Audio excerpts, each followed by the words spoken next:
The glow from the table candle danced across my old leather purse just as my niece's husband's card got declined. Still tracing the worn strap, the same one they'd mocked minutes earlier, I let their silence grow loud. As the scent of their untouched creme brulee turned bitter in the air, no one dared look at me. While they fumbled for excuses, I remembered the photo he'd taken under the table, like I wouldn't notice. That's when I pulled out the card from my outdated bag and paid for the dinner they couldn't afford. The same purse they laughed at bought the night they'll never forget and will never repeat. All right, before we dive into this crazy story, do me a favor. Subscribe and tell us where you're watching from. Charleston's dusk rolled in soft and honeyed, the kind of southern evening that seemed painted in gold. Judith Hayes stepped out of her parked sedan, smoothing the linen of her pale blue blouse. She wasn't one for embellishment, never had been, but the tiny pearl pin at her collar gleamed under the restaurant's awning lights like a quiet declaration of taste. In her hand, as always, hung her weathered brown leather purse. The strap had been replaced twice, the zipper once, and the corners were darkened from years of being set down on real wooden floors and not marble ones. It was the kind of purse that carried history, old receipts, keys that no longer opened anything, and a life well lived. Inside the candlelit restaurant, a hostess greeted her with a warm, "Good evening, Ms. Hayes," and Judith returned it with her practiced smile. She scanned the room, a mosaic of laughter, silver cutlery, and crystal glasses. Then she spotted them. Emily waved, the motion just a little too sharp, like she wanted everyone to notice she knew someone older and humbler. Judith moved toward the table, her steps slow but sure, her purse tucked close to her side. Emily, ever the hostess in her own mind, beamed. "Aunt Judith, we got the best table. They said it's one of their VIP ones." Naomi leaned closer to Emily, her voice dripping sugar and venom. "That bag could vote," she whispered, her manicured hand fluttering over her lips in mock discretion. Tanner's quiet chuckle followed. He angled his phone beneath the table, the faint click of a photo sounding louder than it should have. He wasn't subtle. He didn't need to be. They thought she wouldn't notice. But Judith did. She heard the whisper. She saw the flash reflected in the polished silverware, and she smiled, softly, almost tenderly, as if they'd reminded her of a private joke she'd been waiting years to tell. "Evening all," she said, her voice light as chiffon. "You look lovely, Emily. Charleston agrees with you." Emily's smile faltered for half a heartbeat before she recovered. "Oh, thank you. Tanner and I are trying to keep up appearances. You know how it is." Judith's eyes flicked over her niece's shimmering dress, label name stamped near the hem like a quiet advertisement, and she nodded. "Appearances do take work." The waiter approached then, tall, crisp uniform, posture practiced. But instead of addressing Emily or Tanner, he smiled directly at Judith. "Nice to see you, Ms. H. Ms. May mentioned you might be stopping by tonight." Judith's smile deepened, a glimmer of something unreadable passing through her eyes. "I wouldn't miss it." Emily blinked. "Wait, Ms. May? You know the owner?" "Oh, a little," Judith replied, folding her napkin onto her lap. "We go way back." The waiter poured water for everyone, his tone respectful in a way that didn't fit the story Emily liked to tell about her humble aunt. Tanner cleared his throat, adjusting his cufflinks. "So," he said brightly, "how's retirement treating you? Must be nice having all that free time. Emily says you've still got that same old purse from the 90s. Judith looked at the purse resting beside her chair. "I have. It's been through a lot with me." She traced the leather seam with her fingertips. "Things with history usually have more to say than the things that shine." Naomi laughed lightly, taking a sip of her rosé. "That's poetic," she said, "and a little tragic." Judith didn't answer. She simply lifted her gaze to the chandelier above, the crystal drops catching the light like frozen rain. The waiter returned with menus. Emily's eyes widened as she flipped through them, each page a testament to prices meant for a different crowd. "Oh," she murmured, trying to sound casual. "These entrees are ambitious." Naomi giggled behind her hand. "It's Charleston, darling. You pay for the atmosphere." Judith folded her menu shut without glancing twice. "Sometimes you pay for more than that." Her tone was calm, but it landed with weight. Tanner looked up, sensing something unspoken there. Judith's smile didn't move. A silence stretched, elegant and uncomfortable. From the corner of her eye, Judith caught the waiter glancing her way again, almost a bow, almost reverence. She reached for her wine glass, her hand steady, and the old leather purse sat quietly by her side, its surface catching the glow of candlelight. "Shall we toast?" she asked, raising her glass. Emily nodded, uncertain. "To family?" Judith's eyes held hers, cool, kind, and unreadable. "To remembering what lasts." Glasses clinked. The sound lingered longer than it should have. Outside, the last of the evening light faded across the cobblestones, leaving only the warm hum of the restaurant and the quiet rustle of that old purse as Judith reached into it, for something no one at the table yet deserved to see. The first course arrived in a shimmer of candlelight, tiny porcelain bowls carrying bisque as smooth as silk. The scent of butter and roasted crab wafted through the air, soft and indulgent. Judith lifted her spoon delicately, but she wasn't tasting the soup. She was watching them. Emily's smile had begun to stiffen around the edges. The effort of keeping up appearances always cracked somewhere. Judith had seen it in her niece since she was a girl. Back then, it was when her toy dress-up jewelry broke. Now, it was when the menu had too many zeros. "So," Emily said brightly, stirring her soup as if she planned to finish it. "We're doing some minor redecorating at home. You know, the market's crazy right now, and we're in a bit of a transition." Naomi dabbed the corner of her mouth with her napkin. "Tight quarters, huh?" she said, the tone sugary but edged. "I could never. My new rooftop condo? Pure serenity. Views of the harbor, personal elevator access, private wine fridge. Heaven." Judith glanced up, just long enough to meet Naomi's eyes. "Leased or owned?" she asked mildly. Naomi blinked, the smile freezing mid-sip. "Well, technically leased, but that's the trend now, you know? Flexibility." Tanner laughed, low and smooth, leaning back in his chair as if he were already the wealthiest man in the room. "We're looking into some new investments," he said. "Big returns coming. Just a matter of timing." Judith tilted her head.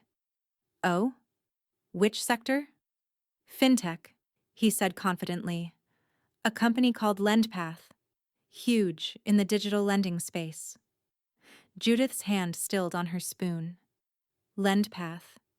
She knew that name. She'd read the quarterly filings 2 weeks ago. It wasn't just failing, it was imploding.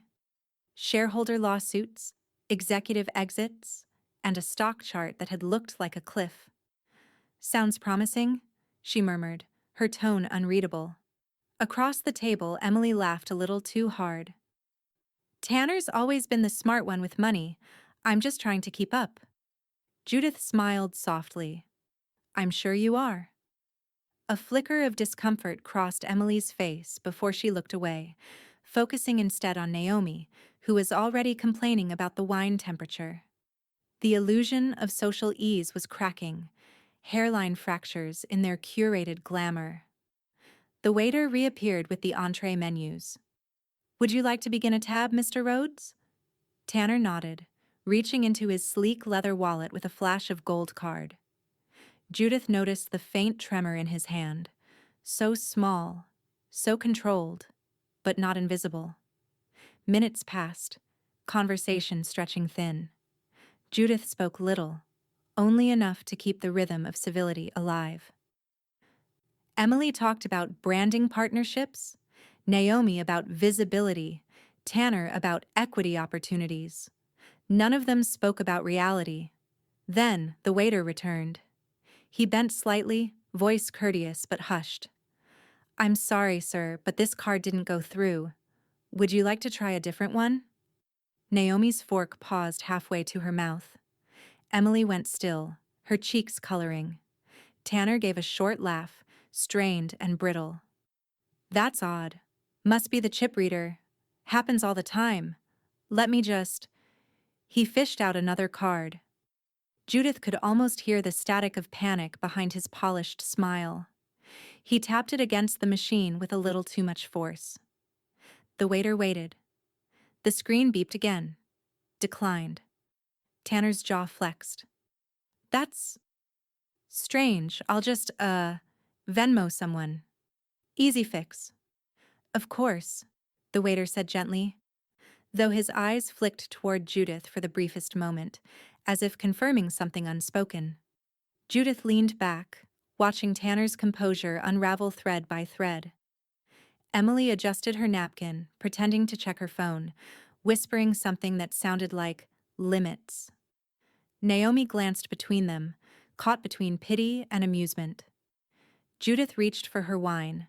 The glass was cool against her fingers, the taste full-bodied and dry, grounding her in the slow rhythm of satisfaction.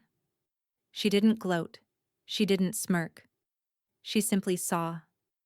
All the masks, all the noise, all of it slipping away under the soft music and flickering light.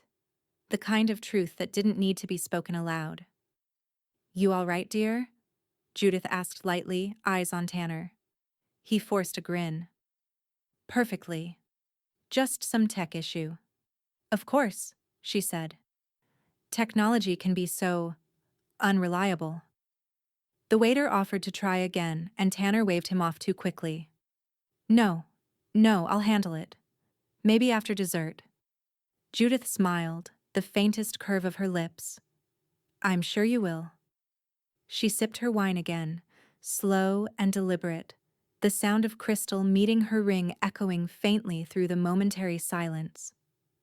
From the far end of the room, the pianist shifted songs, something older now, elegant and patient. Judith glanced toward the melody, then back at the table where the fragile illusion of wealth was already cracking beneath candlelight. And somewhere beneath that hum of embarrassment and pretense, she felt something settle inside her, like the first, quiet tightening of a knot. Because debts had a way of surfacing, and this one had just begun to show. The tension had turned invisible, woven into the hum of the restaurant like a thread no one dared tug. Conversation limped forward, brittle and hollow. Judith let it stretch just long enough to make them squirm before setting her wineglass down, the sound crisp against the linen-draped table. "Dessert menus?" the waiter asked, his tone neutral but his eyes flickering, just once, to Judith. Tanner opened his mouth, but Judith was already reaching for her purse. The leather gave a soft sigh as she unfastened the worn clasp. The motion was unhurried, practiced, a gesture of habit, not performance.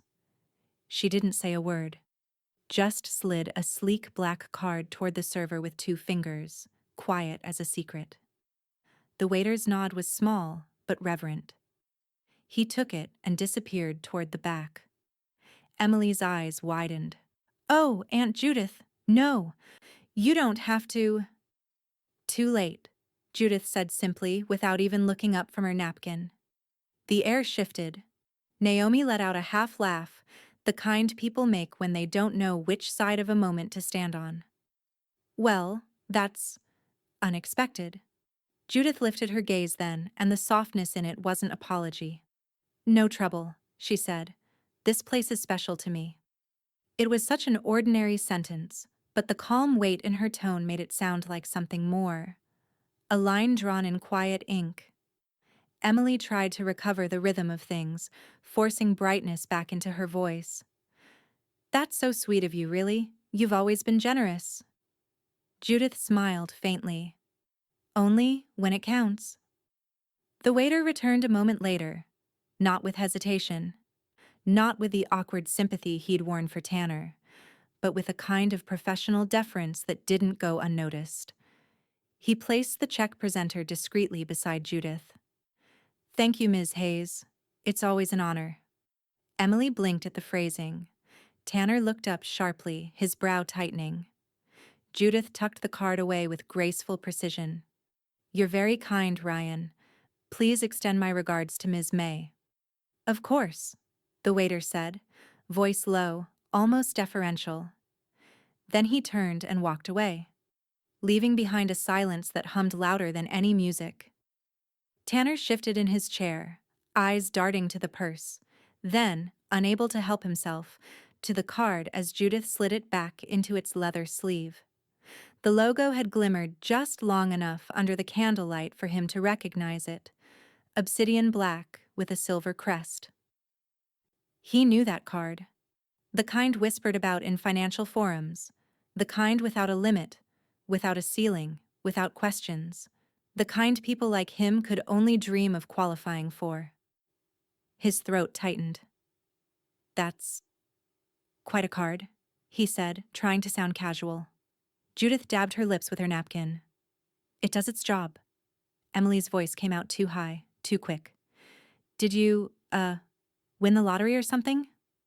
Judith looked at her niece then. Really looked. Emily's expensive curls, her gleaming earrings, her posture just a little too rigid. There was a flicker of something almost tender in Judith's eyes before it vanished.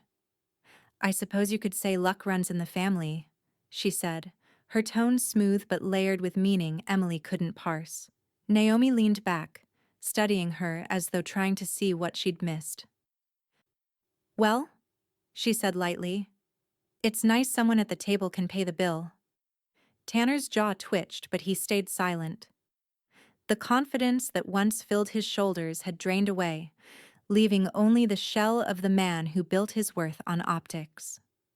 Judith glanced around the restaurant, the glint of chandeliers, the low murmur of laughter, the gentle hiss of wine being poured somewhere nearby. It was all familiar to her, but not in the way they thought. This wasn't luxury to her. It was memory, legacy. When she turned back to her companions, her smile was serene. "You know," she said, her voice just loud enough to carry across the linen and crystal, "I've always liked this place. It feels honest." Emily's laugh faltered. "Honest?"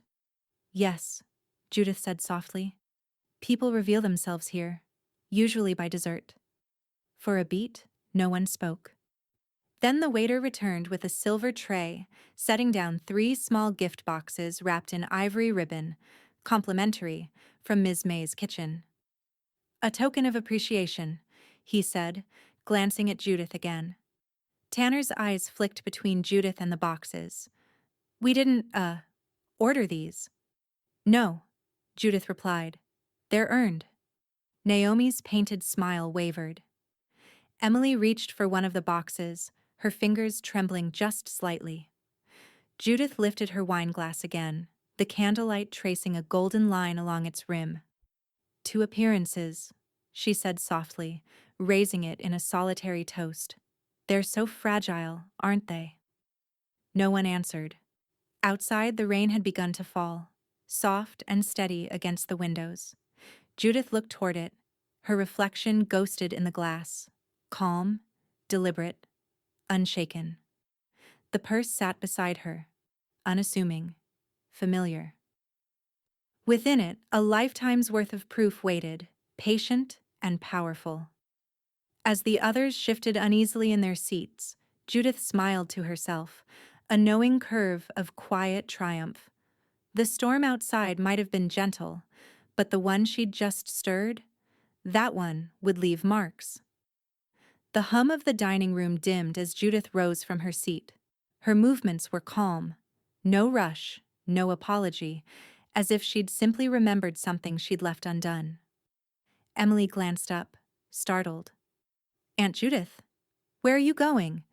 Judith smoothed her blouse, her expression serene. "Just saying hello to an old friend," she said. The purse hung at her elbow, that same weathered brown leather catching the faint glow of candlelight. She crossed the marble floor, each step deliberate, as the waiter quietly slipped through a side door and held it open for her. Behind the kitchen doors, the air changed. It was warmer, heavier with the scent of truffle butter, seared meat, and something sweeter, molasses and memory. The clatter of dishes softened as heads turned. A few of the older staff nodded to her in recognition. Then from the far corner came a voice, smoky and soft. "Lord, I knew that walk anywhere." Judith turned, and there she was. Ms. May stood near the pass, tall even at 87, her hair the color of winter steel, her posture regal in a simple black dress and white apron. Her sharp eyes softened as she wiped her hands on a linen towel. "Still gliding through like you own the place," she said, smiling. Judith returned the smile. In a manner of speaking. They embraced. A real one, not the polite half-contact of social gatherings. The years folded in on themselves for a heartbeat. And Judith felt the same comfort she'd felt 30 years ago when she'd been a young archivist fresh from college, working nights here to make ends meet. "I can't believe it's been that long," Ms. May murmured. 30 years since you were shelving wine and arguing with me about the difference between mahogany and cherry wood." Judith laughed quietly. "You were wrong then." "I was never wrong," Ms. May said, eyes twinkling. "Just less right." They both laughed, the easy, unguarded kind that carried decades of trust. Ms. May tilted her head toward the purse. "Still have that old thing?" Judith brushed a hand over it. "Always. Some things age better than people give them credit for." "That purse has seen everything," Ms. May said. "Deals, heartbreaks, half this city's secrets. You take care of it. It takes care of you." Judith's smile dimmed slightly, the warmth fading into thought. "Speaking of secrets," she said, lowering her voice, "one of those guests at my table, Tanner, snapped a photo of the purse. Thought I didn't notice." Ms. May's eyes sharpened, steel behind the kindness. "He took a photo." Judith nodded. "Under the table. Emily saw it." Naomi laughed. "I think they meant it as a joke. But I'm done letting people like that make the rules about respect." Ms. May folded her arms, lips pressing thin. "You want me to handle it?" "No," Judith said softly. "Not yet. But it's time to tighten who we let in. Too many people treat this place like a stage." Ms. May's expression softened again, though the edge never left her tone. "I'll update the list." Quietly. "Good," Judith said. "Discretion, as always." The older woman reached out, touching Judith's arm. "You sure you're ready to stir things again?" Judith looked past her, through the narrow glass window in the swinging door. From here she could see Emily's impatient posture, Tanner pretending to scroll on his phone, Naomi whispering something with a smug little smile. Her answer was steady. "They've stirred enough. It's time they learned what still waters really look like." Ms. May gave a knowing nod. "Then we'll start tonight." Judith smiled, small, satisfied, and impossibly calm. "Thank you, May." "You don't thank family," Ms. May said simply. "You just come home when it's time." Judith lingered there a moment longer, the soft kitchen light catching her profile, the grace of a woman who knew exactly when to act and when to wait. Then she turned, pushing through the swinging door with a quiet resolve. Back in the dining room, laughter clattered from another table, brittle and hollow compared to the grounded hush that seemed to follow Judith back to her seat. Naomi frowned. "What's taking her so long?" Emily sighed, checking her phone for the third time. "Probably chatting with the waiter again." "She does that," Tanner muttered. "She's milking it. Loves the attention." But as Judith approached, Their voices faltered. There was something in her expression, something that had settled there in the space between memory and intent. She sat down, calm as still water, her purse returning to its place beside her chair. The waiter passed behind her then, carrying a folded piece of paper toward the manager's office, one that bore Tanner's name and the faint outline of a confiscated photo on the screen of a phone. Judith didn't look back. She didn't need to. Her smile was already enough to make the air at the table change again, soft, deliberate, and sharp as a closing door. The low murmur of the restaurant had shifted since Judith left. The trio at her table hadn't noticed it yet. The subtle quiet that rippled through the staff, the way the maitre d's eyes occasionally flicked toward them with polite disinterest instead of professional warmth. When Judith returned, her expression carried that same unflappable serenity, but there was something else behind it now, a composure sharpened by decision. She lowered herself gracefully into her chair, smoothing her napkin over her lap. "Everything's handled," she said. Her tone was light, but the words felt heavier than they should have. Naomi let out a little laugh, twirling her wine glass by the stem. "You mean your secret kitchen handshake? You and your old friend back there?" Judith's smile was mild. "Something like that." Naomi leaned forward, her voice playful but edged. "It's so cute. Your whole humble chic thing. I swear, if I had your confidence, I'd never buy another purse again." Emily forced a laugh to join hers, but it came out too brittle. "Naomi," she hissed, "stop." But Naomi didn't stop. She never knew when to. "No, really, it's inspiring. Authenticity is trending, you know?" Judith looked at her calmly. "Yes, but authenticity can't be bought. That's the part most people miss." Naomi blinked, not sure if it was an insult. Before the moment could stretch further, the waiter returned. Ryan again, posture upright, eyes steady. He carried a silver tray balanced with 4 elegant white boxes, each tied with satin ribbon. He placed them with practiced precision, one by one, the delicate scent of paper and vanilla following his motion. "Compliments of Ms. May," he said, nodding toward Judith. Naomi's curiosity lit up. "Gifts? Well, this night just got interesting." She reached eagerly toward a box, only for Ryan to pause.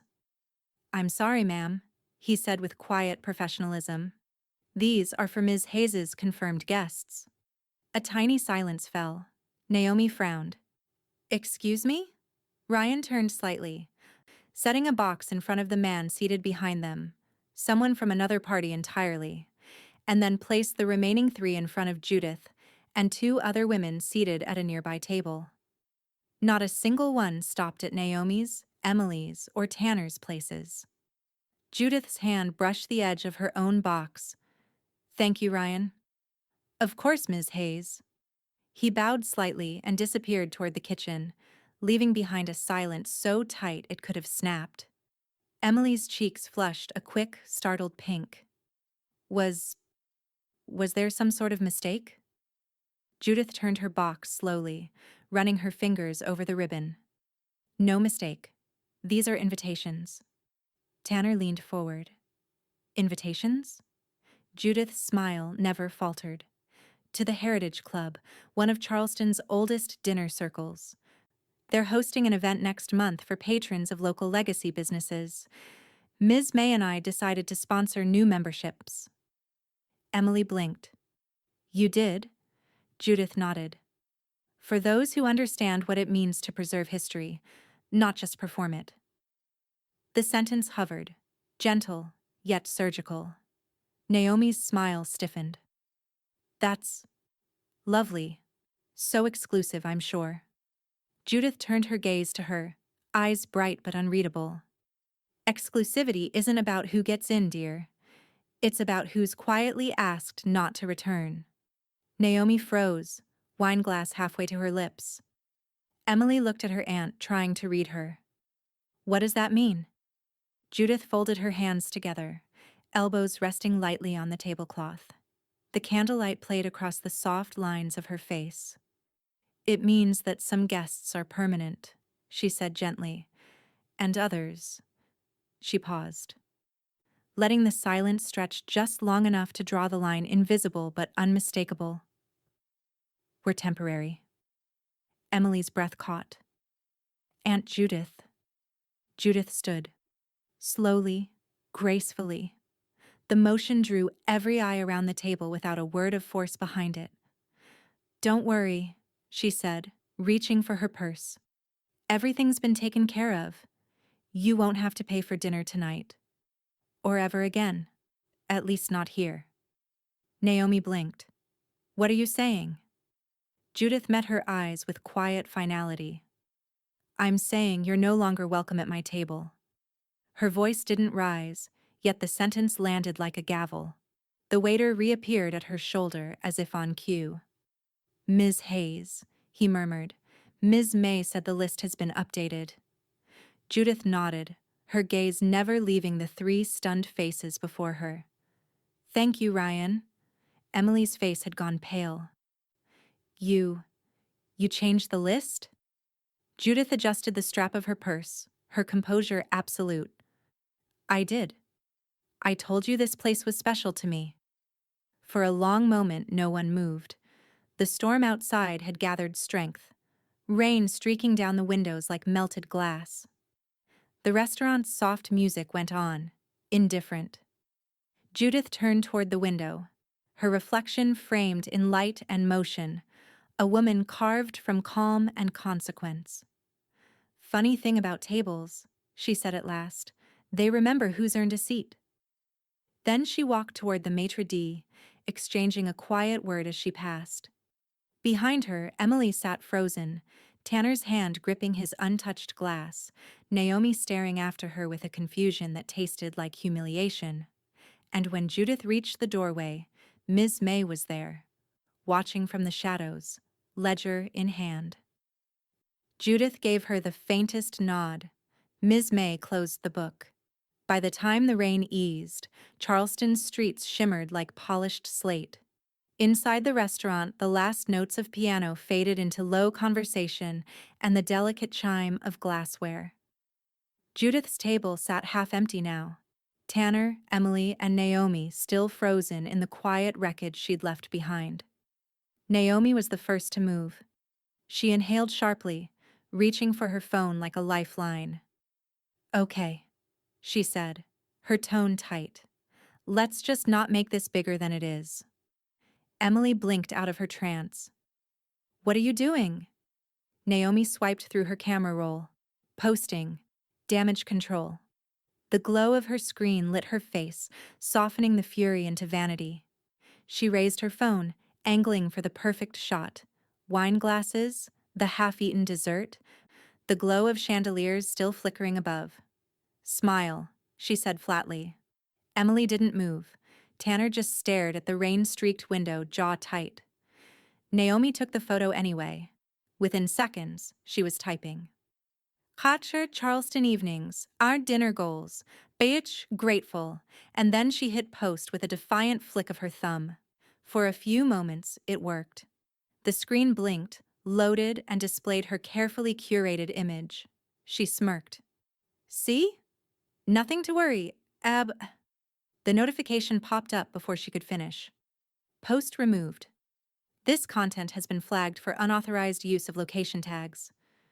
Naomi frowned. "What the hell?" She refreshed. The image was gone. Another notification followed, this time an email. "May's Restaurant Group enforces a private dining image policy. Repeat violations may result in service denial." Her mouth fell open. "They banned me?" Emily's stomach dropped. "You're kidding." Naomi turned her screen around, her voice a whisper now. "It says influencer content requires prior approval. They blacklisted me." Tanner's laugh came out low and bitter. "Guess authenticity really is trending." Emily shot him a glare but didn't argue. Instead, she grabbed her own phone and opened Instagram, thumb trembling as she typed out a new caption. Family night out, she wrote, adding heart emojis and clinking glass icons. She posted it with shaky resolve, tagging the restaurant, tagging Tanner, tagging Naomi. But not Judith. For a brief second, the image sat there, shimmering in curated perfection. Then her notifications started to fill with comments. Kwasa Caroline Duxa SC. Wait, where's your aunt? She was the one footing the bill, right? In Charleston Insider. Maze doesn't allow influencer tags anymore. Awkward timing. Bizwatch Oi43. Is this the same Tanner Rhodes from Lenpath? Emily froze. What's that supposed to mean? Tanner stiffened. Ignore it. But it was too late. The comments were stacking fast, links dropping beneath them, local finance accounts, gossip blogs, screenshots of the Ledger Weekly's article. Fintech darling Lendpath faces bankruptcy filing, investors cautioned. His name wasn't in the headline, but it was in the third paragraph. Tanner Rhodes, minor stakeholder. Naomi leaned closer, reading over his shoulder. Oh my God. Stop, he snapped. It's nothing. Emily turned to him, voice rising. Nothing? Tanner, they're tagging you. People are saying you were liquidating assets. Enough, he barked, the sound cracking through the table. The couple at the next booth turned to look. Naomi sank back into her chair, muttering something about needing air. And then, a soft ding. It came from Emily's phone, a new post sliding to the top of her feed. Judith Hayes official. A photo. Judith standing beside Ms. May in the restaurant's kitchen, both of them smiling, the purse resting on the counter between them like a relic. The caption, Legacy never fades. Emily stared, her thumb hovering over the screen. The picture was perfect, elegant, unbothered, quietly powerful. Comments were pouring in already. Charleston locals, old family friends, even a few society accounts. Low country living. Two legends in one frame. Counter historic SC. The Hayes family knows how to honor its roots. Chow Charleston. Crown. A masterclass in quiet class. Emily's mouth went dry. The juxtaposition was brutal, Judith's timeless composure against her own forced gloss. Her phone buzzed again, a text this time. Judith. You've been busy tonight. Emily's fingers hovered before she typed back. What are you doing? The reply came seconds later. Judith. Cleaning up. No emojis. No punctuation. Just 2 words that landed like a verdict. Emily's pulse hammered as she looked toward the door where Judith and Ms. May were still standing, their silhouettes framed by the restaurant's soft light. Outside, the rain started again. Slow, steady, inevitable.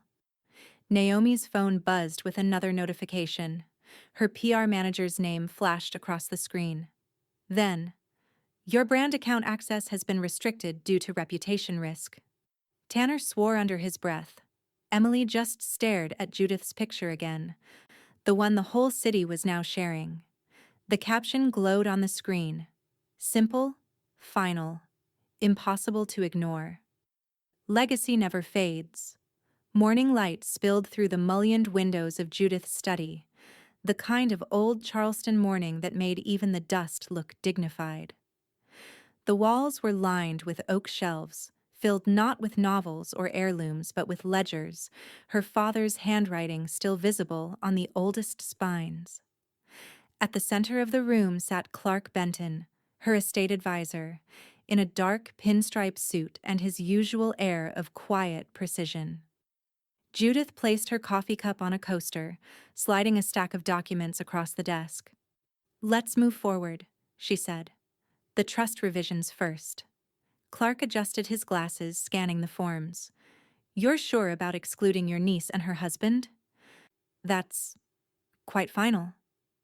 Judith's eyes lingered on the window, where the garden beyond stirred gently in the wind. Finality has a purpose. They've already shown me what they value. And it isn't you, Clark murmured. She gave a faint smile. It isn't legacy. They've mistaken inheritance for entitlement. Clark nodded slowly. Then who should be added in their place? Judith's fingers tapped the arm of her chair thoughtfully. Ava. The goddaughter? Judith looked up, a light in her eyes that wasn't sentiment but conviction. She delivers meals to half this neighborhood without ever posting about it. She doesn't do it for praise. She does it because she remembers what gratitude feels like. Clark smiled faintly, a rare trait these days. Judith leaned back, her voice soft but firm. She delivers meals. Not mockery. Clark wrote the name Ava Lee into the designated line with deliberate care. The ink bled slightly on the paper, clean, permanent. By the time he left, the air in the room felt lighter, as if something had been cleared away. Judith stood at the window watching the city breathe below her, the carriages, the narrow streets, the same old oaks that had shaded her family's home for generations. Some roots, she thought, grow deeper in silence. Across town, that silence was cracking. Naomi sat at a cafe table, oversized sunglasses hiding the puffiness around her eyes. She was speaking to a local journalist she mistook for a friend. "I mean, seriously," Naomi said, stirring her coffee with unnecessary force. "That old purse? Probably stuffed with coupons and mints. Who even keeps something like that?" The woman across from her smiled politely, recording every word on her phone under the table. "Maybe it's sentimental," she offered. Naomi snorted. "Please, she probably thinks it's vintage. Next thing you know, she'll be selling heritage chic handbags to tourists." But just behind them, a man in a dark blazer, an assistant from May's PR office, listened without pretending not to. Later that afternoon, in Ms. May's upstairs office above the restaurant, Judith flipped open a folder labeled Influencer Contracts. Her reading glasses rested low on her nose, the edges of her mouth curving in mild disbelief as she skimmed the documents. Each of Naomi's brand partnership deals, sponsored content, restaurant tags, PR collaborations, listed May's Dining Group as a required affiliation. A single clause, underlined by Ms. May herself, read, "Access to the brand's properties and events is contingent upon good standing partnership with the Hayes Foundation." Judith closed the folder, a smile ghosting across her face. Ms. May stood by the window, watching the rain begin again. "Seems the girl's about to learn the cost of carelessness." Judith's eyes twinkled. "Let's not call it cost. Let's call it accounting." Ms. May chuckled, the sound warm but edged. "You ready to prune the guest list again?" Judith picked up her pen, flipping through another list of names: sponsors, donors, socialites. She drew a slow, neat line through Naomi James and rested the pen beside it. "Pruned," she said simply. Outside, the city pulsed with the faint rhythm of consequence. Naomi's phone buzzed that evening as she stood in front of her bathroom mirror, applying concealer to the stress swelling beneath her eyes. A new email notification slid across the top of her screen. From May's Restaurant Group. PR subject, partnership termination notice. Body. Effective immediately, all brand collaborations under the Hayes Foundation umbrella have been suspended pending review. We wish you the best in your future endeavors. Her lipstick tube slipped from her fingers and clattered into the sink. Across town, Judith poured herself a glass of red wine, the same steady motion she'd made for years. She stood by the window, the purse resting beside her on the table, and watched the streetlights blink through the mist. Her phone vibrated, an alert from her private account. The trust's first deposit had gone through, 7 figures secured under Ava Lee's name. A smile, quiet, earned, unhurried, curved at her lips. Ms. May's voice echoed in her mind. "You sure you're ready to stir things again?" She whispered back to the empty room. "Oh, I'm just getting started." Charleston's humidity had settled like silk over the city that week, the kind of warmth that made ambition feel heavier. For Emily Rhodes, that weight came in the form of a single envelope waiting in her office mailbox. She slid it open with her nail, expecting glossy invitations and embossed logos. The Charleston Women's Business Guild always sent theirs on thick cream stock. What she found instead was smaller, clipped, almost apologetic. Mrs. Rhodes, we regret to inform you that your membership renewal has been declined for the upcoming term. Thank you for your previous involvement, and we wish you continued success in your personal endeavors. Her breath caught. The letter didn't even bear a signature, just the Guild's embossed seal. She read it twice, then a third time, the words sinking in like ice through linen. Declined. No explanation, no courtesy call. She dropped into her chair, scrolling frantically through her phone. Her inbox, once a parade of RSVPs and partnership proposals, was quieter now. 2 unsubscribes, 1 regret to inform, and a ghosted thread from a luxury boutique she'd been promoting. When she opened Instagram, her feed was worse. Naomi's latest post sat pinned at the top. A bright photo of coffee and croissants. 12 likes in an hour. 12. Her follower count, once 6 digits strong, was falling in real time. Emily clicked open her friend's profile. No hashtags, no reach. The algorithm had swallowed her whole. Naomi's newest story was a mirror video, mascara smudged, voice shaking. Shadow banned. They actually shadow banned me. I can't tag half my clients. It's like I don't exist. Emily almost typed a reply but stopped. She knew exactly why. Somewhere, in a quiet office above Broad Street, Judith and Ms. May had seen to that. Across town, in the paneled stillness of the Charleston First Trust Bank, Tanner Rhodes sat in a glass-walled office trying to keep his composure.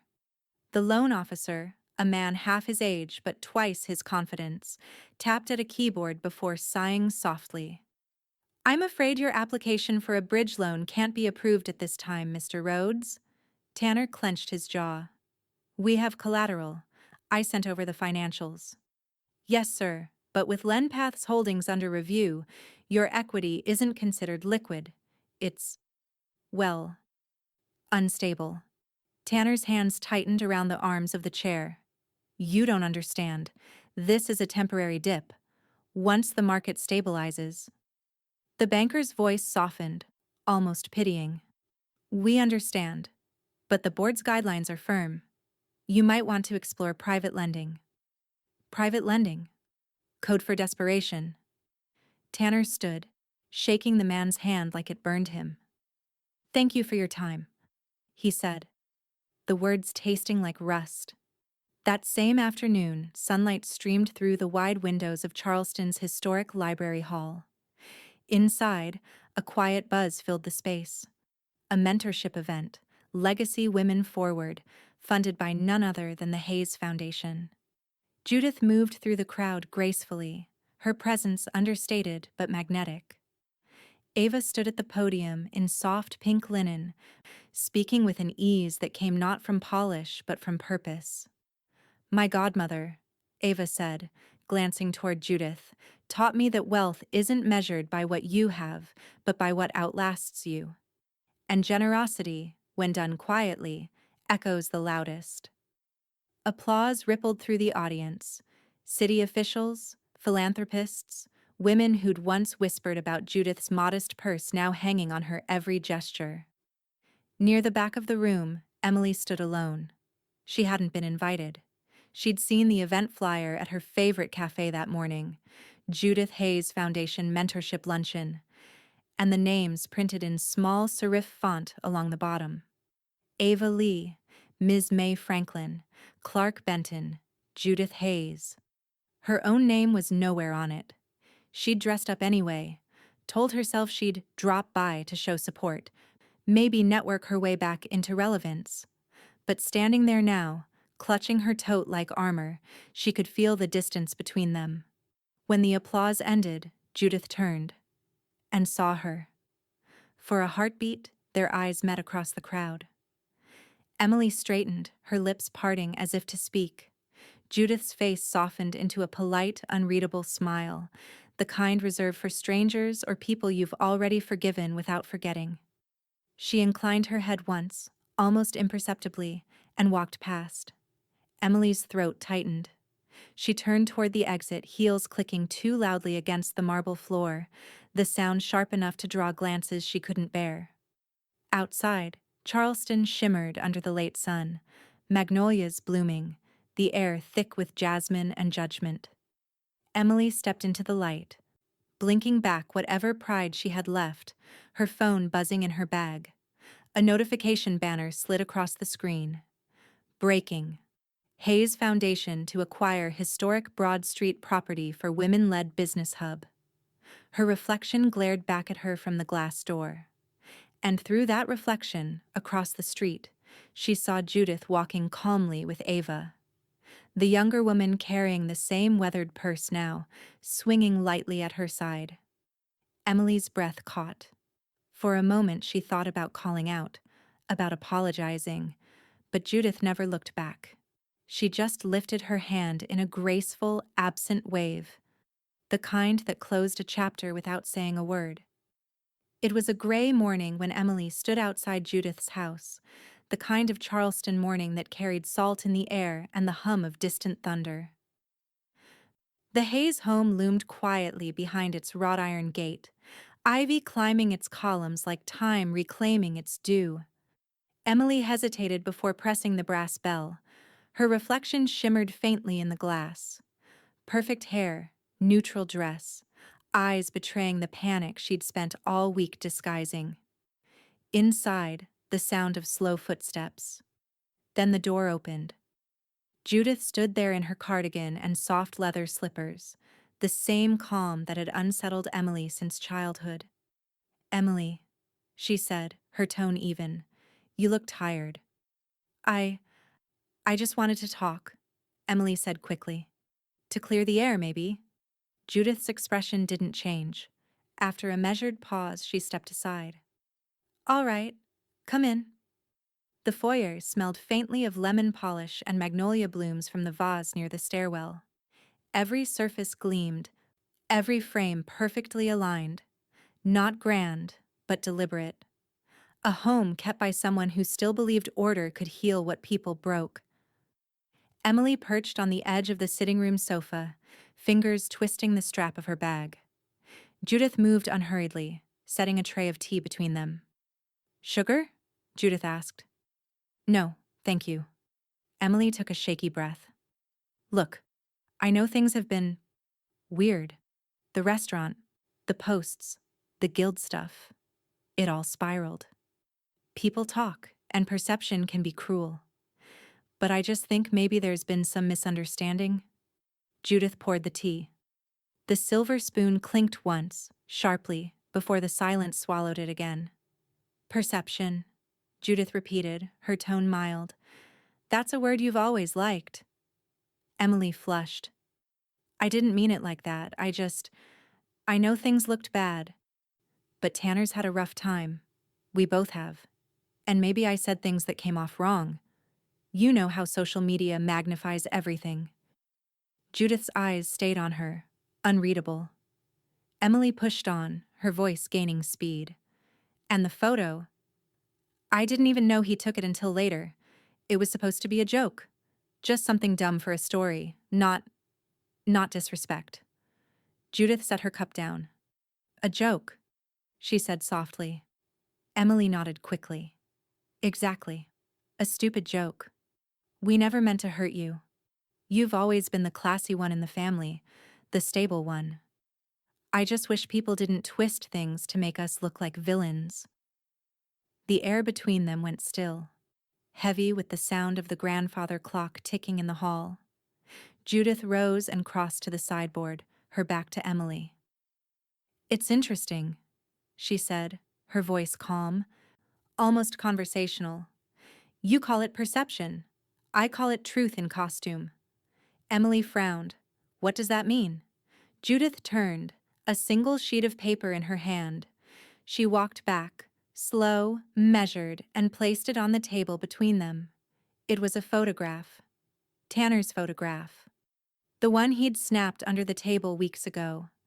The old purse, dimly lit, the faint glint of the black card peeking from its zipper. But this version had been printed with a caption in clean serif font across the bottom.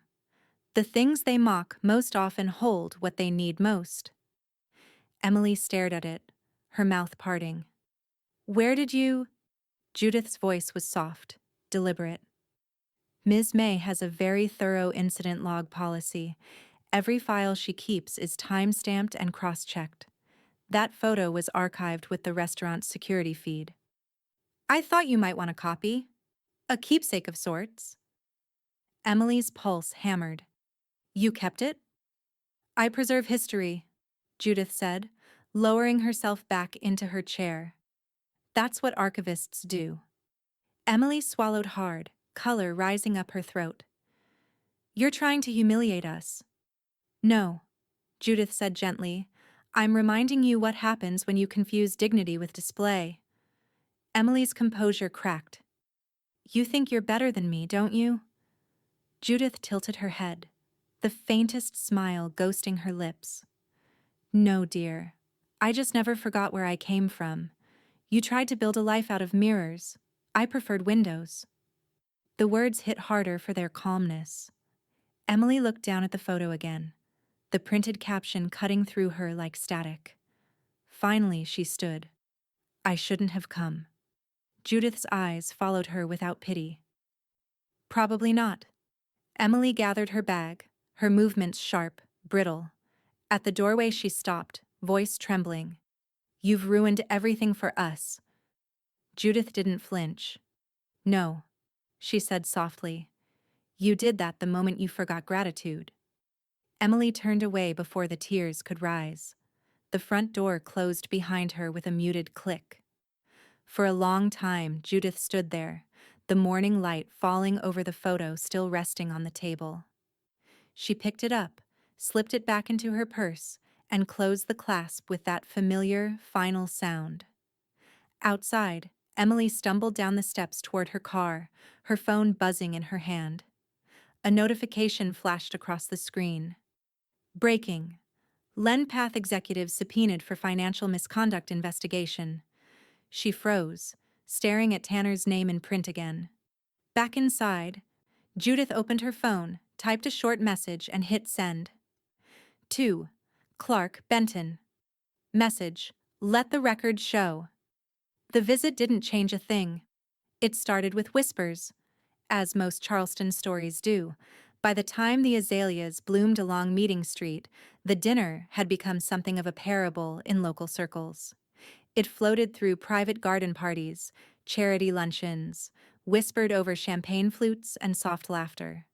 No one could agree on every detail, but the essentials never changed. A woman with an old purse, 3 ungrateful guests, and a bill that rewrote reputations. The legend spread quietly, carried by servers, board members, and those who prided themselves on knowing who really owned what in the city. Did you hear? Someone would murmur. She didn't just pay the tab, she owned the place. Old Charleston money, another would add reverently, the kind that doesn't flash. It just waits. And Judith Hayes, true to her nature, neither confirmed nor denied a word.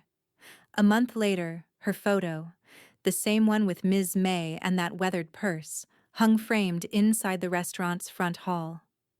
The brass plaque beneath it read simply, Legacy never fades. Guests paused to look when they entered, some smiling, some lowering their voices. The ones who knew whispered her name like an heirloom.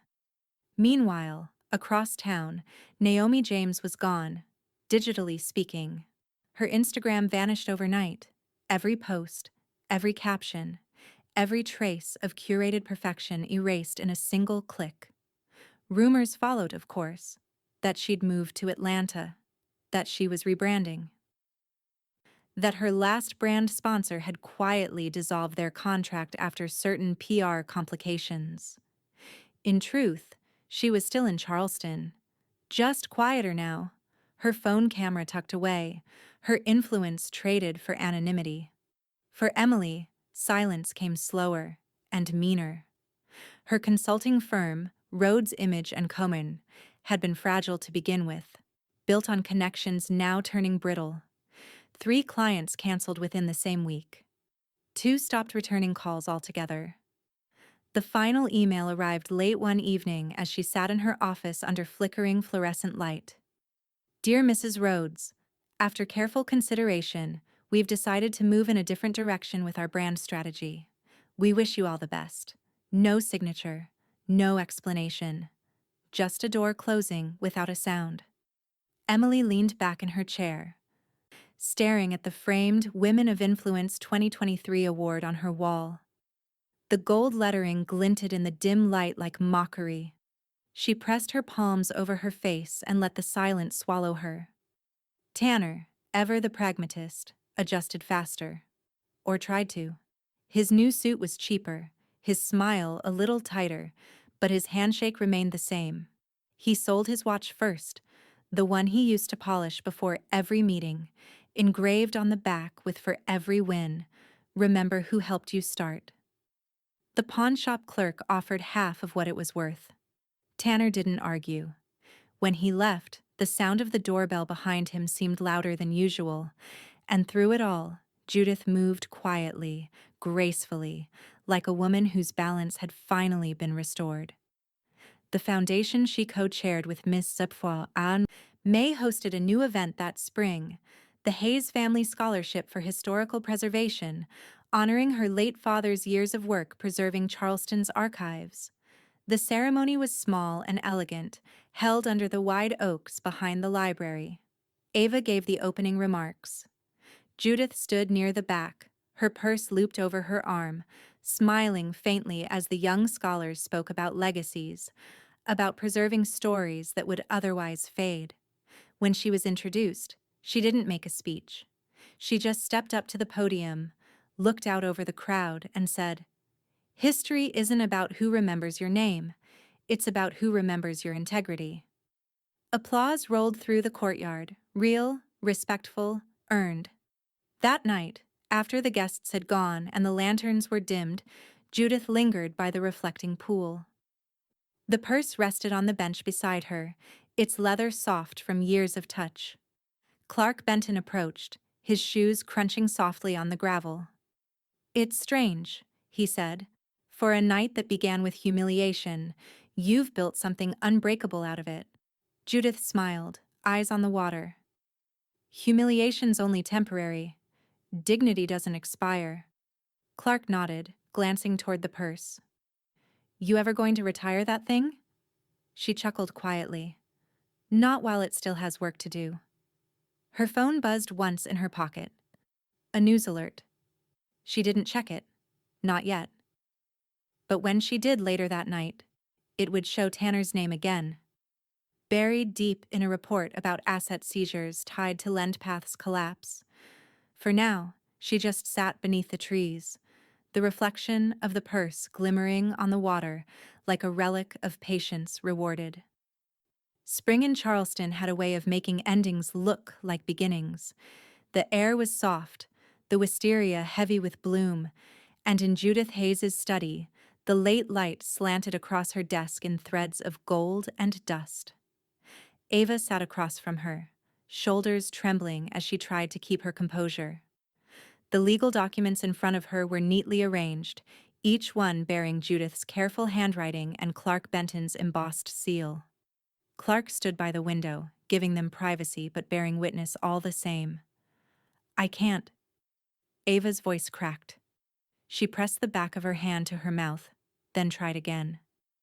"I don't understand why me." Judith's tone was gentle but unwavering. "Because you showed up when they didn't." Ava blinked through her tears, the words sinking in like sunlight through water. She reached across the desk, resting her hand on Judith's for just a moment, hesitant, reverent. "I don't deserve this." Judith smiled softly. "That's exactly why you do." Clark turned, clearing his throat. "Everything is signed. The foundation holdings are secure, the scholarship continues in perpetuity, and Ava will have full discretionary oversight. Judith nodded. Good. The air felt still, not solemn, but settled. Ava wiped her cheeks, smiling shakily. You really think I can handle all this? Judith gave her a knowing look. You already have. You just didn't notice. They both laughed, quietly, a little broken, but full of something real. That night across town, Tanner Rhodes sat in the dark glow of his laptop, scrolling through old emails with mounting desperation. His office was half empty now. The framed motivational quotes that once hung proudly behind his desk leaned against the wall like forgotten promises. Finally, he opened a new message. Subject: Let's talk business. Body: Judith. We've both been through enough. There's opportunity here for reconciliation and partnership. Let's rebuild, together. He read it twice before hitting send, his thumb hesitating for only a moment. At precisely 7:12 the next morning, Clark Benton's phone chimed. He opened the message, frowned, and without hesitation dragged it into the spam folder. One click. Gone. Then he opened another email. This one from Judith, time-stamped 5 minutes earlier. If Tanner contacts you again, forward nothing. Closure is a boundary, not a negotiation. Clark smiled faintly. Understood. Later that week, Judith arrived at May's with a bouquet of pale gardenias wrapped in paper, flowers that carried the quiet sweetness of restraint. Ms. May was already waiting at her favorite table by the window, a cup of chicory coffee steaming between her palms. She looked up as Judith approached. You always bring flowers when something's finished, she said, voice warm and teasing. Judith set the bouquet down, taking the seat across from her. Not finished, she said. Settled. Ms. May leaned back. That's your word for peace, isn't it? Judith smiled. It's the only kind that lasts. They sat in companionable silence for a while, watching the light shift through the old restaurant's wide windows. Outside, Charleston moved on, the city that had seen them both through youth, loss, and vindication. Ms. May sipped her coffee. So it's done then? The will, the trust, the rest of it? Judith nodded. Clark finalized everything. Ava's name is where it belongs. The others... She trailed off, glancing toward the street, where carriages rattled over cobblestones. They'll learn what happens when you mistake invitation for inheritance. Ms. May's eyes softened. And how do you feel? Judith paused, her gaze turning toward the bouquet. White petals, perfect and temporary. Free, she said finally. And a little sad. But even pruning hurts less when you know the garden will grow back stronger. Ms. May reached across the table, her hand resting over Judith's. Your father would have been proud. You did what most people can't. Protected what matters without bitterness. Judith's eyes glistened, but she didn't look away. He taught me that legacy isn't who carries your name. It's who carries your values. Outside, the wind shifted, scattering the scent of the flowers through the restaurant. The same scent lingered on Judith's hands as she stood to leave, purse tucked under her arm. At the door, Ms. May called after her. You know, every time I see that purse, I think of all the things it's carried. Receipts, keys, power, and grace. Judith turned, her smile faint but sure. It's carried everything I refuse to let go of. Then she stepped out into the Charleston afternoon, the sunlight warm against her face, the sound of the sea just audible in the distance. Her phone buzzed once, a text from Clark. Clark. Ledger just released the estate announcement. Public reactions, intense. Judith read it, slipped the phone back into her purse and walked on without breaking stride. The air over Broad Street shimmered that evening, touched with the glow of string lights and soft jazz filtering out through open doors. Charleston had gathered, not for one of its usual charity galas or heritage dinners, but for something newer, rarer. The brass plaque beside the door read simply, "Her Table," a community kitchen by Judith Hayes. Inside, the walls were painted a warm ivory, hung with old photographs of Charleston women, teachers, bakers, restaurateurs, quiet pioneers whose names had never reached the city's plaques or papers. The long reclaimed wood tables gleamed under low lights, set not with crystal and silver but with pottery, handmade by local artists. And at the center of it all stood Judith. She wore navy silk, understated and timeless, the purse slung casually over her arm as if it belonged to the space itself. She didn't hover for attention, she circulated, greeting people by first name, former waitresses, community leaders, scholarship recipients. The laughter that rippled around her wasn't society laughter. It was something warmer, rooted. On stage, Ava tapped the microphone gently. "Thank you for being here," she began, her voice bright but steady. "When Ms. Hayes first told me her idea for her table, she said something I'll never forget. The best meals aren't about status, they're about belonging." Soft applause filled the room. Ava smiled toward Judith, her eyes shining. This place exists because of her belief that dignity should always have a seat, and that women, when given a chance to lead, feed more than themselves. Tonight, every investor, every chef, every hand that built this kitchen is a woman who decided she was tired of waiting for an invitation. The crowd rose in a wave of cheers, the kind that came from recognition, not spectacle. Judith's eyes softened. For the first time in years, she let herself look proud. Across town, Emily Rhodes sat in her kitchen, the glow of her phone screen washing over her face. She hadn't meant to open Instagram, not after weeks of avoiding it, but the notification had been impossible to resist. Her Table Charleston, tagged in 212 posts. The photos were everywhere. Judith smiling beside Ava, Ms. May holding a champagne flute, rows of women toasting under the glow of lanterns. Even the local press had picked it up. Charleston's most anticipated restaurant opens with mission of empowerment. Emily scrolled faster. She found one photo of the entrance, another of the long table set with candles and rosemary sprigs, and then, finally, one of Judith, laughing mid-sentence beside a woman in a chef's coat. No tags, no mention of her family, not even a nod to the name Hayes Rhodes she'd once paraded through social columns. The screen blurred for a second before she realized her vision had gone glassy. She blinked hard, then locked the phone. In the hallway, Tanner's voice echoed faintly from the next room. "I just need to talk to the attorney again, Em. There's a chance—" "No, there's not," she said, sharper than intended. He appeared in the doorway, sleeves rolled, dark circles under his eyes. "It's temporary. Bankruptcy's just protection. We'll recover."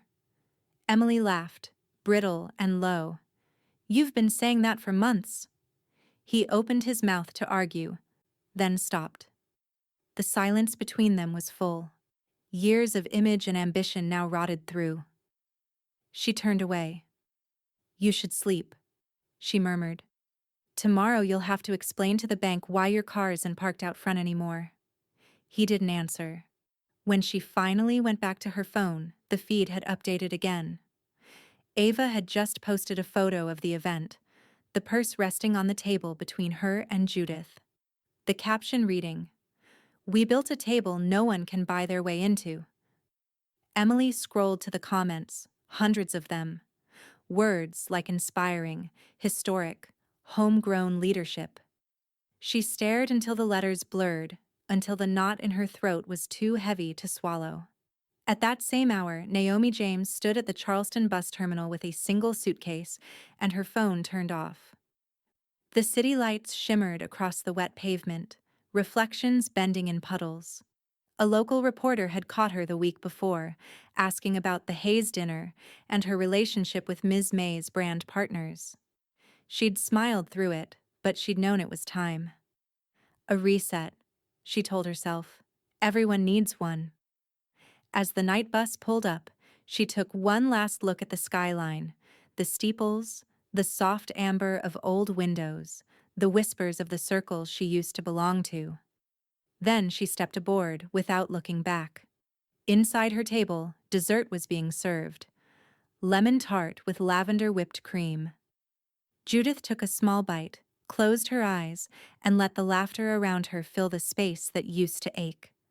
Clark leaned over. "You realize you've just started something that's going to outlive all of us." Judith smiled. "That's the plan." The photographer from the Ledger approached then, asking for a quick portrait. Judith nodded, resting a hand on the purse at her side. When the flash went off, she felt the moment settle. A chapter sealed not in vengeance but in restoration. Across the city, in a dark kitchen lit only by the glow of a phone screen, Emily refreshed her feed again. Nothing changed, still no tags, still no mention. For the first time, she whispered aloud, "She really erased us." From somewhere deep inside her table, the sound of applause echoed faintly through Charleston's night. Applause she could hear, but would never belong to again. The morning air inside Judith's study felt different now. Not heavy, not final, but complete. Sunlight slid in narrow ribbons through the lace curtains, falling across the desk where the last of her estate papers lay. Clark Benton stood beside her, reading glasses perched on his nose, the quiet hum of his pen scratching as he signed the final page. "And that's the last of it," he said, voice steady. "Everything's transferred. The trust, the foundation, the restaurant holdings." Judith's eyes followed the ink as it dried. "And there's no room left for misinterpretation?" "None," Clark assured her. "Your goddaughter is officially the executor, power of attorney included. Ava Lee now carries the Hayes legacy, legally, financially, and publicly." Judith nodded, her hands folded neatly in her lap. "Then that's that." Clark hesitated, softening. "You're certain you don't want to leave anything? Even a courtesy line to family?" Judith looked up at him, her gaze calm but resolute. "A will should reward gratitude, not blood." He inclined his head. "Understood." The room was silent but alive with the faint ticking of the grandfather clock, the same one that had measured her father's patience, and now, her peace. Judith stood, walking to the window. Outside, the magnolias had bloomed early this year, wide ivory petals cupping sunlight like memory. "When my father died," she said quietly, "I remember thinking legacy meant what you pass down. Took me most of a lifetime to realize it's also what you refuse to." Clark smiled faintly. He'd have liked that. "I know," Judith said. "He taught me not to mistake inheritance for worth." She signed the last document, the pen gliding with the calm certainty of closure. A week later, in the polished halls of the Charleston Museum of History, a new exhibit opened under a simple title, "The Measure of Wealth: Legacies That Last." Among the portraits and artifacts, faded letters, jewelry, ledgers from old trading houses, sat a glass case. Inside, resting on black velvet, was a weathered brown leather purse. Its brass clasp caught the gallery light like an echo of fire. A small plaque beneath it read, "The Purse of Judith Hayes, 1960." Carried through every major business venture, philanthropic act, and personal milestone of her life. Donated to the Charleston Museum by Ms. Hayes herself, in honor of the belief that true wealth is quiet, consistent, and kind. Visitors lingered before it, whispering. Some recognized the story, some only knew the legend. At the back of the room, Judith stood beside Ms. May and Ava, hands clasped loosely. "It looks smaller in the case," Ava murmured. It carried enough, Judith said softly. Now it can rest. Ms. May smiled, her silver hair catching the light. Funny how money talks, she said, the drawl in her tone gentle but knowing. Judith's eyes remained on the purse, and class whispers. Ms. May tilted her head. So what does silence do? Judith smiled faintly. It echoes? They stood there for a long while, watching the quiet crowd move through the exhibit. Young couples, tourists, even a few reporters scribbling notes for columns that would praise the elegance of restraint. Across town, Emily Rhodes sat at her dining table surrounded by cluttered papers, her laptop open to a half-written email. To societyecharlestonpress.com. Subject, a different side to the Hayes story. She typed furiously. About family, about betrayal, about how legacy wasn't as noble as the city believed. She attached screenshots, old photos, records Tanner had pieced together in his spiral of research and regret. When she hit send, she waited, refreshing her inbox every few minutes. No reply. Hours passed. The only new messages were automated. Thank you for your submission. Then, one by one, rejection notes trickled in, polite, distant, final. By sunset, she realized the story was never going to print. In the eyes of Charleston, Judith's narrative was already written, sealed, admired, untouchable. Emily shut the laptop with shaking hands. Outside, the sound of a church bell carried faintly through the open window, tolling like an old truth she'd never wanted to face. She whispered to no one. She won. At the museum, closing hour neared. The curator dimmed the lights, leaving only a soft glow on the purse display. Judith lingered a moment longer, hand resting lightly on the glass. You're sure about giving it up? Ava asked beside her. Judith's eyes softened. It doesn't need me anymore. She turned toward the doorway, her reflection fading from the glass until the purse was the only thing left in the light. Small, still, eternal. As she stepped into the cool Charleston night, Ms. May looped her arm through hers. You did it, Judith. You rewrote what legacy means. Judith smiled faintly. No, she said. I just reminded them. The email arrived on a Tuesday morning, just as Charleston's sunlight began to bleed through the office blinds at the Hayes Foundation for Women. Ava sat at her desk, calm and deliberate, a mug of chamomile cooling beside her keyboard. The subject line read, Application, Emily Rhodes, Community Outreach Director Position. Ava opened it slowly. Attached was a formal letter, neatly formatted, overflowing with the sort of polished desperation that hid behind professionalism. Emily had listed her experience in social media branding and lifestyle consulting, her work fostering empowerment through digital spaces, and, near the bottom, a subtle plea. I believe I could bring renewed visibility to the Foundation's mission, bridging modern platforms with your historic values. Ava read the line twice, then a third time. Her hand didn't shake when she reached for her pen. She made a single note in the margin of the printed copy. Visibility, authenticity. An hour later, she composed her reply. Subject. Application. Community Outreach Director. Dear Mrs. Rhodes, thank you for your interest in the position. After careful review, we've decided to move forward with other candidates whose experience more closely aligns with our mission. We wish you the best in your continued endeavors.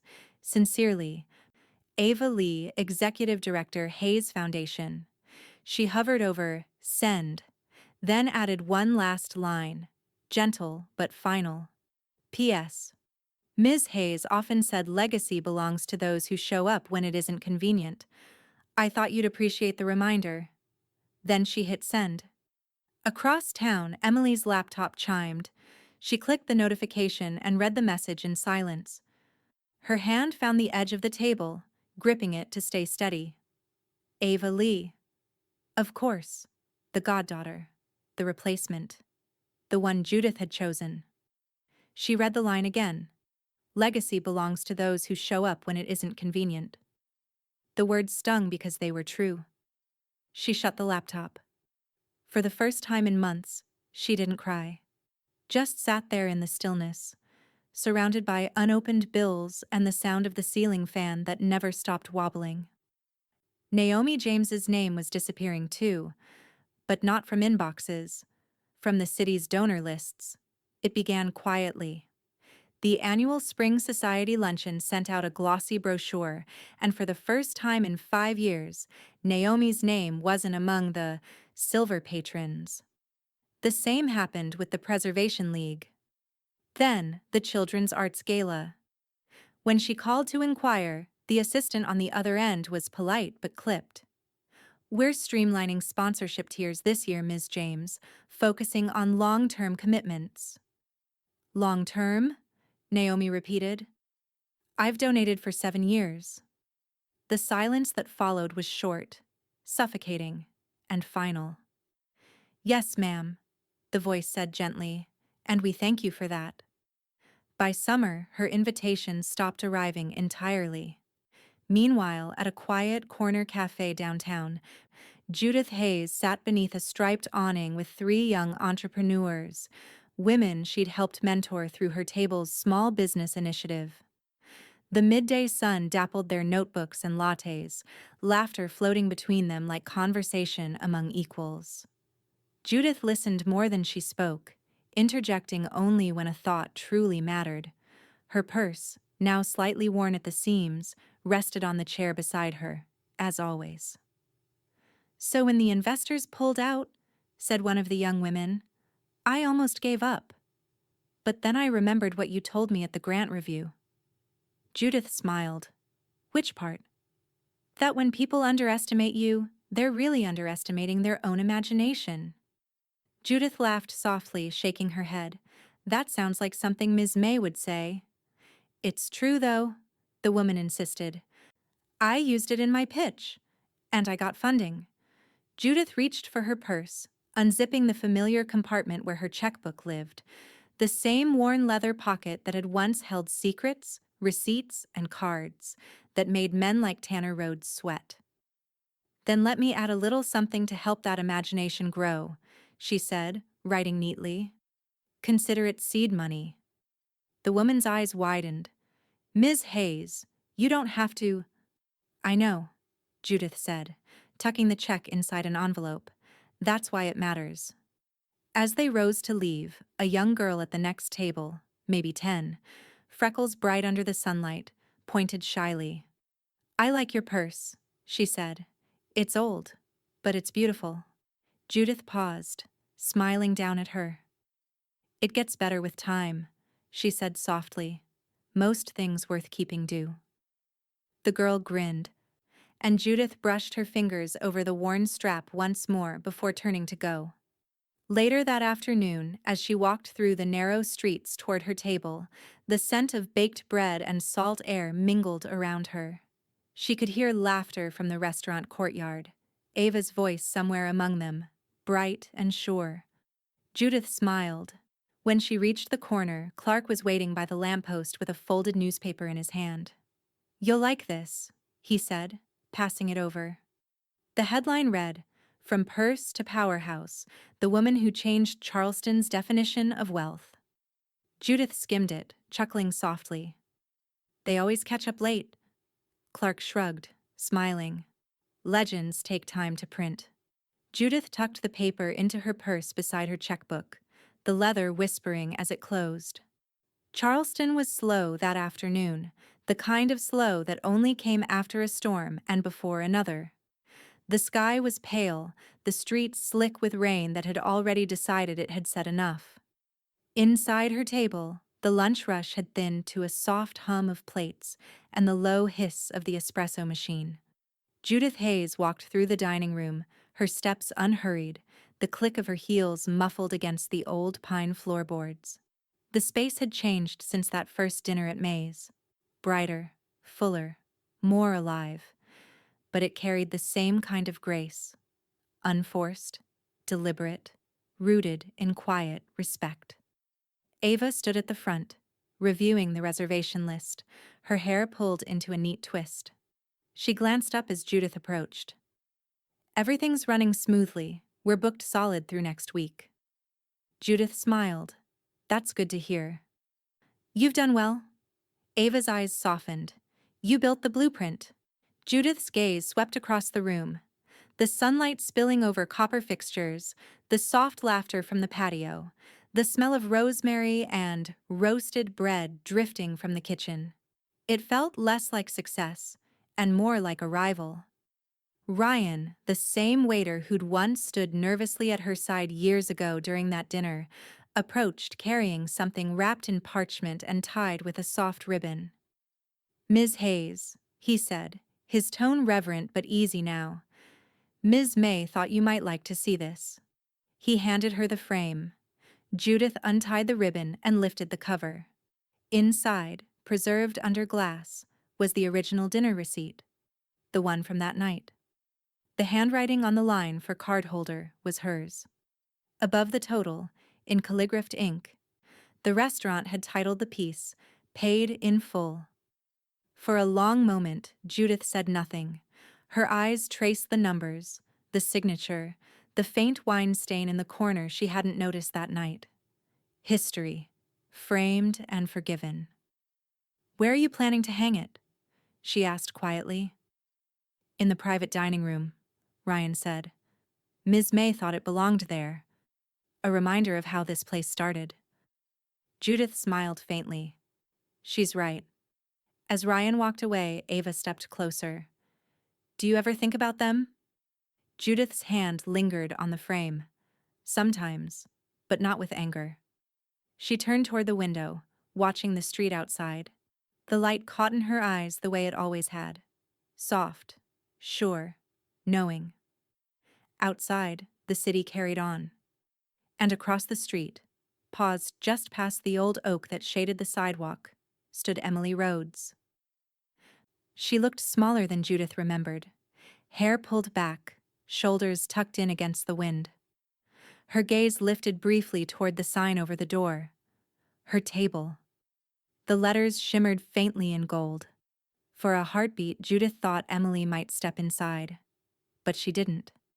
Emily's eyes fell to the ground and she turned away, walking slowly down the street until the crowd swallowed her. Judith exhaled, not with relief, not with triumph, but something gentler. Acceptance. Ava placed a hand on her arm. "She came by last week," she said softly. "Didn't come in then either." Judith nodded. "Some debts can't be repaid in money, only in time." They walked together into the private dining room, where the framed receipt now hung on the wall. Below it, the plaque read, "In honor of grace under cruelty," and the strength of a woman who knew her worth long before anyone else did. Judith touched the frame lightly. "It's strange," she said. "It was never really about the dinner." Ava smiled. "I know." Ryan appeared again, this time with a porcelain teacup. "Chamomile, Ms. Hayes, just how you like it." Judith took it, her fingers brushing the warm ceramic. She sat at the corner table, the same spot she had once been mocked for occupying, and let the steam curl against her face. The purse sat beside her, its familiar leather softened by years, the zipper catching the light. She opened it slowly, reaching inside with practiced ease, and pulled out her checkbook. The pages were nearly filled. Grants, donations, quiet acts of generosity that never made the papers but built foundations nonetheless. A young hostess passed by and hesitated. "Ms. Hayes?" Judith looked up. The girl smiled shyly. "That's a beautiful purse." Judith's smile reached her eyes. "It gets better with time," she said. Then she set her tea down, tucked the checkbook neatly into the same old zip pocket, and glanced once more at the framed receipt. Her quiet, perfect full circle. Outside, the afternoon sun broke through the clouds, scattering gold across the window pane. Judith lifted her cup, savoring the calm she'd built piece by piece, lesson by lesson. And with a small, knowing smile, she whispered to herself, "They mocked my old purse. It bought the dinner they couldn't afford." The clock above the bar ticked once, clean and final. The bill, at last, had been paid.